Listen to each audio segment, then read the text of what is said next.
మాజీ సైనికులు సమరయోధుల భూములకు క్లియరెన్స్ ఇస్తలే 2.5 ఏళ్లుగా నిలిచిపోయిన ఎన్ఓసీల జారీ. సిసిఎల్ఏలో 700కు పైగా జిల్లాల్లో వందలాది ఫైళ్ల పెండింగ్. అప్రూవల్స్ ఇవ్వొద్దంటూ కలెక్టర్లకు మౌఖిక ఆదేశాలు.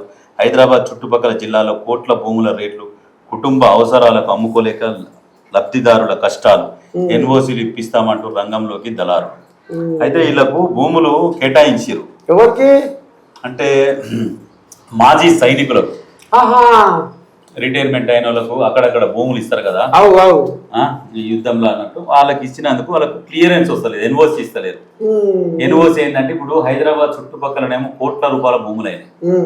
ఈ కోట్ల రూపాయల భూములు ఇప్పుడే క్లియరెన్స్లు ఇవ్వకండి, ఈ భూములు ఇక్కడ క్లియరెన్స్ ఇస్తే ఇప్పుడు ఇక్కడ హైదరాబాద్ విస్తరిస్తున్నది కదా, ఈ విస్తరిస్తున్నది కాబట్టి చాలా ఇబ్బంది అవుతుంది, వీళ్ళకు వేరే దగ్గర ఇద్దాం అని చెప్పేసి పెండింగ్లో పెట్టారు. అయితే ఇదే అదనుగా దళారులు ఏం చేశారంటే, నేను మీకు క్లియరెన్స్ ఇప్పిస్తా, ఎన్ని ఇస్తావు, ఎన్ని పైసలు ఇస్తావు, ఏమి ఇస్తావు, దళారీ వ్యవస్థ. దళారీ వ్యవస్థ ఏడనైనా ఉంటది, ప్రతి దాంట్లో ఉంటది. ఇప్పుడు పండ్ల మార్కెట్లు ఉంటాయి, పండ్ల మార్కెట్ అందులో దళారీనే. ఇప్పుడు వ్యవసాయ మార్కెట్ అర్థమైంది. ఈ ఖమ్మంలో ఎలుగుమట్ల భూదాలు పూల బాపట్ల నాకు 1,00,000 రూపాయలు నీకు ఇంత జాగిస్తా, నాకు 50,000 నీకు ఇంత జాగా చూపిస్తా. అది పత్రం లేదు, కాగితం లేదు, కత్పలేదు, ఏది. అదే వెదిరే రాజేందర్ రెడ్డి ఆయన ఏమన్నాడు డైరెక్ట్, ఈ అంత యూట్యూబర్స్ కొంతమంది పోయారు, కొంతమంది పోయి హంగామా చేద్దాం ఇక అని ఇక రాజేందర్ రెడ్డిని పట్టుకొచ్చి రాజేందర్ రెడ్డి దగ్గర మైక్ పెట్టిరు. ఓరి అమ్మ రాజేందర్ రెడ్డిని మామూలు అని అనుకురు. మైక్ పెట్టాక అది ఇక బటన్ వచ్చితే గలగల గలగల గలగల వేస్తూనే ఉన్నాడు. మొత్తం తూర్పాల పట్టి పడేసి భూదాన బోర్డు రద్దు చేసిందే కేసీఆర్ ధరని తెచ్చిందే ఈ భూదాన భూములను మిగతానికే తెచ్చిండే మొత్తం బెట్ట పైన చేసి కుండబద్దలకు వచ్చిండు. అయితే ఈ ధరని తెచ్చి మొత్తం బినామీల పేరు మీద రిజిస్ట్రేషన్ చేసుకున్నట.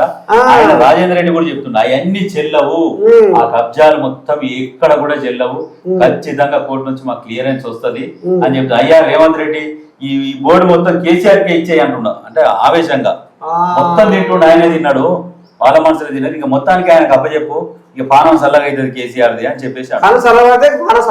కానీ నిజంగా వాస్తవానికి తాత పేదలకు భూములు పంచాలన్న ఉద్దేశంతో కొంతమంది భూస్వాములు చేపట్టిన ఒక ఉద్యమం అది. అట్లా చేసిరు, చేసి ఒక దాన్ని స్థాపించారు, వ్యవస్థని స్థాపించి భూదాన్ యజ్ఞ బోర్డు, ఒక యజ్ఞం లాగా యజ్ఞ బోర్డు అని భూములు ఉన్నోళ్ళు వాళ్ళకు రిజిస్టర్ చేసుడు, వాళ్ళ నుంచి భూమి లేని పేదలకు భూములు ఇస్తుంది. కానీ ఆ బోర్డు ఏర్పాటు అయితే పేదలు లబ్ధి పొందలేదు, మొత్తం దొంగలు లబ్ధి పొందిరు. దాంట్లో ఈ చైర్మన్ అని అటు పోవాలి, 50 ఎకరాలు 100 ఎకరాలు కబ్జాలు పెట్టాలి, రిజిస్ట్రేషన్ చేసుకోవాలి. అట్లా 1000 ఎకరాలు రిజిస్ట్రేషన్ చేసుకున్నారు భూదాన్ యజ్ఞ బోర్డు. నిజంగా ప్రభుత్వాలకు చిత్తశుద్ధి ఉంటే ఈ భూదాన్ భూముల మీద, దేవాదాయ భూముల మీద, ప్రభుత్వ భూముల మీద 1947లో ప్రభుత్వ భూములు ఎన్ని ఉన్నాయి, భూదాన్ భూములు ఎన్ని ఉన్నాయి, ఇవన్నీ బయటికి తీసి గుంజేసుకుంటా చెరువుల చుట్టూ ఉన్నాయి అన్ని తీస్తే నిజంగా తెలంగాణ మాత్రం శిష్యశ్యామలం అవుతుంది. ఈ ప్రభుత్వాలు ఇప్పుడు ఏదైతే ప్రైవేట్ బిల్డింగ్ల ఆఫీసులు పెట్టుకున్నారో అవన్నీ పెట్టుకోవాల్సిన అవసరమే లేదు. ఎంత రాజకీయంగా ఏంటంటే పైసల కోసం బిల్డింగ్లు కట్టాలి, ప్రభుత్వానికి కిరాయిస్తే నెల నెల అకౌంట్లో పడతాయి. ప్రైవేట్ వాళ్ళకి ఇస్తే వాడు ఖాళీ చేస్తాడు, వాడు ఖాళీ చేయడు, ఒక్కడే మొత్తం అయితే తీసుకోడు, ఇదో పెద్ద టెన్షన్ ఉంటుందని ఈ అంత రాజకీయ నాయకుల బిల్డింగ్లలోనే ప్రభుత్వ ఆఫీసులు నడుస్తున్నాయి. వాస్తవం ఇది.